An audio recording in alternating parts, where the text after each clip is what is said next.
வணக்கம். தமிழ் ஃபுட் கார்னர்ல இன்னைக்கு ரொம்ப சிம்பிளா சுவையான புடலங்காய் பொரியல் பண்ண போறோம். புடலங்காயை மட்டும் கட் பண்ணிட்டோம்னா 10 நிமிஷத்துல இந்த பொரியலை செஞ்சு முடிச்சிடலாம். எல்லா வகை குழம்பு சாதத்துக்கும் சைட் டிஷ்ஷா வச்சு சாப்பிட்றதுக்கு ரொம்ப ரொம்ப நல்லா இருக்கும். இப்போ எப்படி பண்றதுன்னு பார்க்கலாம். இந்த பேன்ல 3 டீஸ்பூன் எண்ணெய் சேர்த்து சூடாகட்டும். சூடாயிடுச்சு. இதுல 1/2 டீஸ்பூன் கடுகு பொரிஞ்சதும் 1 டீஸ்பூன் கடலைப்பருப்பும் 1 டீஸ்பூன் உளுந்தும் சேர்த்துக்கங்க. இந்த பொரியலுக்கு இந்த மாதிரி கடலைப்பருப்பும் உளுந்தும் சேர்த்தோம்னா நல்லா வாசனையா இருக்கும். பருப்பெல்லாம் வறுபட்டு நல்லா பொன்னிறமா வந்துருச்சு. இதுல 1/4 கப் பொடியா கட் பண்ண வெங்காயம், அடுத்து கறிவேப்பிலை, 2 பச்சை மிளகாவை கீரி சேர்த்திருக்கேன். இந்த மாதிரி கீரி சேர்த்தோம்னா நம்ம புடலங்காய் கிரீன் கலரா இருக்கிறதுனால நல்லா அடையாளம் பார்த்து எடுத்துக்கலாம். நான் இதுல காரத்துக்கு பச்சை மிளகாய் சேர்த்திருக்கேன். இதுக்கு பதில் காஞ்ச மிளகாய் சேர்க்கறதுனாலும் சேர்க்கலாம். பச்சை மிளகாய் சேர்த்தோம்னா பொரியல் நல்லா கிரீனிஷாவே இருக்கும். காஞ்ச மிளகாய் சேர்த்தோம்னா பொரியலோட கலர் கொஞ்சம் டிஃபரா இருக்கும். ரெண்டுமே டேஸ்ட் நல்லா இருக்கும். இப்ப சேர்த்த வெங்காயம் பச்சை மிளகாய் ரெண்டுமே லைட்டா வதங்கி இருக்கு. இந்த அளவுக்கு வதக்கினா போதும்.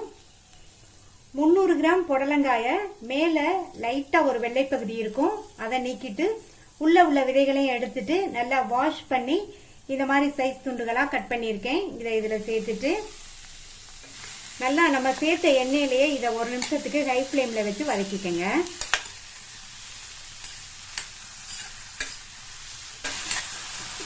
வதக்கியாச்சு. அடுத்து இது கூட 2 பிஞ்ச் மட்டும் மஞ்சள் தூள் சேர்த்துக்கங்க. இந்த காய்க்கு தேவையான அளவு உப்பு சேர்த்துக்கலாம். சேர்த்துட்டு இதுல ஒரே ஒரு டேபிள் ஸ்பூன் மட்டும் தண்ணி சேர்த்தா போதும். புடலங்காய் நீர்க்காய்ங்கிறதுனால நம்ம நிறைய தண்ணி சேர்க்க வேண்டியதில்லை. நல்லா ஒரு தடவை கலந்து விட்டுறலாம். நல்லா கலந்து விட்டுட்டு மூடி வச்சிடலாம். இந்த காய் நல்லா சாஃப்டா வெந்து வரட்டும். இடையில அப்பப்ப ஓபன் பண்ணி பார்த்து கிண்டி விட்டுக்கங்க.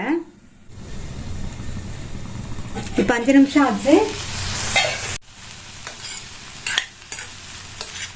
காய் நல்லா சாஃப்டா வெந்திருக்கு. இதுக்கு மேலேயும் வேக விட்டோம்னா காய் கலர் மாதிரி குழஞ்சு போயிடும்.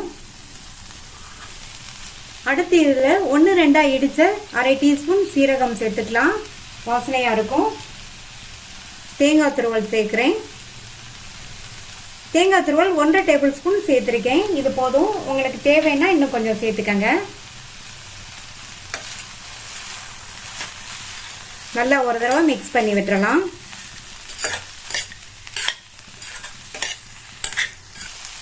அடுத்து பொடியா கட் பண்ண கொத்தமல்லி இலைகள் கொஞ்சம் சேர்த்துட்டு ஒரு தடவை மிக்ஸ் பண்ணி விட்டுட்டு ஸ்டவ் ஆஃப் பண்ணிடலாம். அவ்வளவுதான். ரொம்ப சிம்பிளா 10 நிமிஷத்துல பண்ணக்கூடிய சுவையான புடலங்காய் பொரியல் ரெடி ஆயிருச்சு. நீங்களும் இதை ட்ரை பண்ணி பார்த்துட்டு உங்க கமெண்ட்ஸ் சொல்லுங்க. தேங்க்யூ.